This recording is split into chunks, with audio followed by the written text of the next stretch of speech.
Danielle Houston. This is my podcast, The Checkup. I'm a health and welfare advisor at Lockton Companies, and this is part 2 with Brad Mandacina. We laid a lot of good groundwork in part 1 around technology in HR, where we've come from, what 2020 delivered to us, but we really want to talk specifically about what the future holds. One of the things that we have seen tremendously change just in the last year is digital transformation. So Brad is going to lead us with some of that, and then we're going to talk about what happens next. So Brad, digital transformation, where are we? Thank you. So, and the digital transformation that has occurred really in the last 12 months, it's really remarkable when we look at it. As employers, we're down this journey of shifting over and moving their infrastructure and their architecture. What used to take up to 10 years for an employer to make this change happened really in a year in some scenarios. So employers made a lot of changes very quickly and pushed this and did this. And that's a good thing, but it also comes with a little bit of risk.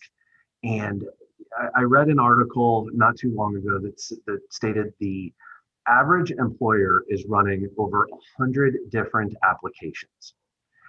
And so when you think about that from the standpoint of the not only your HR technologies, which we'll come back to that one, but the ticketing system, when I dropped my phone and broke it, I need to get a new one, to anything internal, over 100 different applications, which is crazy when you start to think about it. And so now as you're embarking upon this full digital transformation and what that means, there is a lot of opportunity for some cool HR technologies to come in and help with this overall process. We know that the average employer runs about 8 different HR technologies, and we're seeing a lot just get stacked on top of the other. And the last 12 months of this pandemic, we found a lot of employers buying and plugging things in. And that presented a few different problems, as we talked about before, but it also creates a lot of opportunities to ensure that we're meeting employees where they are. We are providing the right solutions and helping people not only do their jobs, but feel a part of their company, be a part of the culture, and be engaged, and get back to perhaps some sense of normalcy that we had as little as 13, 14 months ago. So does that tie into this piece that you've referred to as stacks on stacks, where HR has needed a solution, so they've bundled something on top of each other? Yes, that's correct. So a lot of the tech systems that are out there, an HCM system that provides benefits and payroll and talent management and timekeeping, they provide a lot of things. And because dollars are limited for everybody, they invest their dollars for development of new software or new functionality in certain specific silos within their functionality. Perhaps they put their money towards payroll. Well, what that means then is that perhaps the bin admin module is not quite as strong as it could be, or perhaps their mobile communications platform isn't quite where it should be either.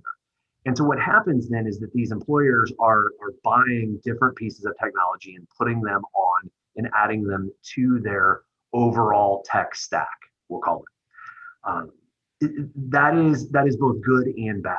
And one of the things we're seeing is some of the major HCM players are starting to recognize, hey, we don't have to be all things to everybody. We will create an environment that allows you to bring your own, you can bring your own bin admin system, you can bring your own timekeeping system, whatever, and we will fully integrate with what we have. And so, which is good, because as an employer, then that you get the very best of everything. But the cautionary tale then is just make sure that you're not overpaying, or that there's not inefficiency or waste that might exist by having so many different solutions. The good side to this this hyper connectivity and what that does for everybody and what that means really in the long term. And with all of these systems and the full level of integration, it creates this the ability for us to capture all the data. And with all that data, we have the ability to trend towards this personalization. And this is probably one of the big things that we're going to see, or I expect to see the remainder of this calendar year and into next year, is really around personalization at the employee level. Be it the app that I use to look up my paycheck, or me enrolling in benefits, or even going into the timekeeping system to log my time or approve someone else's time off, or whatever that might look like. This will all be personalized to us at the individual level. It even goes much further into the, I'll call it the engagement side of the house, with the learning and development platforms that exist. And so if we have an understanding of who people are based upon the way they interact with technology and the technology that they use, we as employers can define or create learning and development platforms, or modules, even curriculum, that is exactly perfect for those employees to help them with their career goals. Maybe they want to learn about coding. So, but today they're in account management, and so you have the ability to identify and uncover these types of opportunities to help people with their learning and development that helps advance them. Now, some people might look at that and think, well, hey, I hired this person to do a job. I don't want them trying to code if they're supposed to be an account manager. And I would submit that if you can explore really what drives people and help them be more productive and more engaged, they're going to do better for you as an employer. And so maybe there's some opportunities there. At the end of the day, we got a job to do. We gotta build our widgets, whatever that might be. But if there's a way to help people achieve their full potential, and at the same time it boosts productivity and helps the organization, it feels like a win-win. Especially when people can land in that exact right spot for them. When they find their niche and come out of their shell. Yes. And why wouldn't we want to create as many win-win situations as we can? Yes. So is that just one of the ways that you see COVID really reshaping that future workforce? And are there other ways that you think our workforce is going to change, or rather our need for the technology will change? Yeah, I'll say it starts at that personalization level, and then it's going to trickle down into everything else. The last 12 months have helps everybody with technology. Everybody is now a pro at these Zoom, WebEx, GoToMeetings. Everybody knows what they're doing, and so technology has become pervasive. And whether we wanted it to or not, we're here. But what's happened in the last 12 months is it's forced us as individuals to hold our employers accountable, because we want the tech we use at work to mirror what we use at home.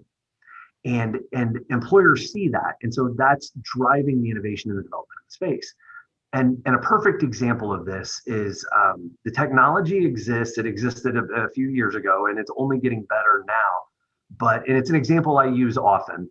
But if I'm driving down the road, I can get a text message that pops up, and it reads out to me and says, "Hey Brad, did you know that flu shots are an important part of your well-being and an important part of your wellness? Down here on the right, about a quarter mile down the road on the right, there is a pharmacy. If you pull in right now, there's no waiting. You can get your flu shot, and oh, by the way, it's free. You don't have to pay for it." That's here. And so we're seeing that grow and get bigger. And that's what we as users come to expect. I suppose I need to update that story though, and change it from flu shot to COVID shot maybe. But the reasoning stands still. Yeah, it's amazing. When you use that example, I just can't help but marvel a little bit, at really where technology has come in our lifetime. I never even considered really the possibility that maybe my organization's technology should feel like the technology that I have at home. But it's an interesting thought about really how we engage with our workplace is going to feel a lot more personal, it sounds like, on a lot of levels. Yes. Well, and that line has blurred. The work home environment it's blurry. I heard somebody Absolutely. one time joke and say, I don't work from home, I live at work. And there's a little bit of truth to that. But it's what we come to expect and see that those technologies mirror one another in terms of application and user interface. Yeah. So I know that this is the time of year that you start seeing a lot of requests for proposals from employers who need help with technology. So I'm wondering, what are some of those things they're looking to solve for? Are you seeing some themes in those RFPs this year that are different? We are. And let me start by saying that payroll is always one of the first and the most important things. We got to get people paid. So I'm not going to speak about payroll or say general enrollment in terms of this, but know that that's always important.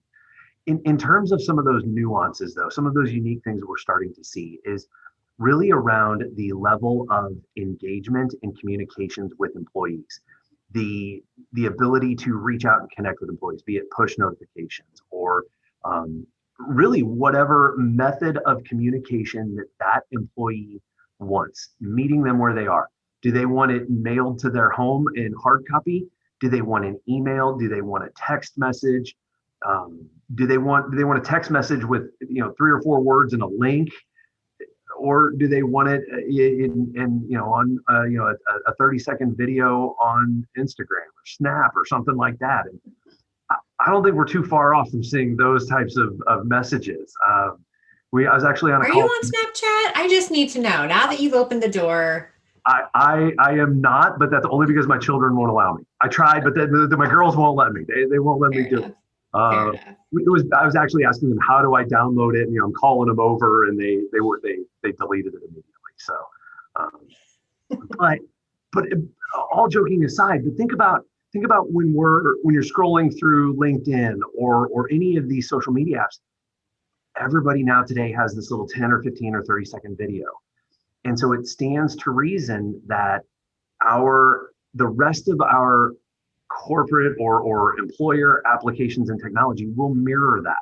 Yeah. So the ability to plug a video into an enrollment flow, that's been around for a long, long, long time. We've always had that.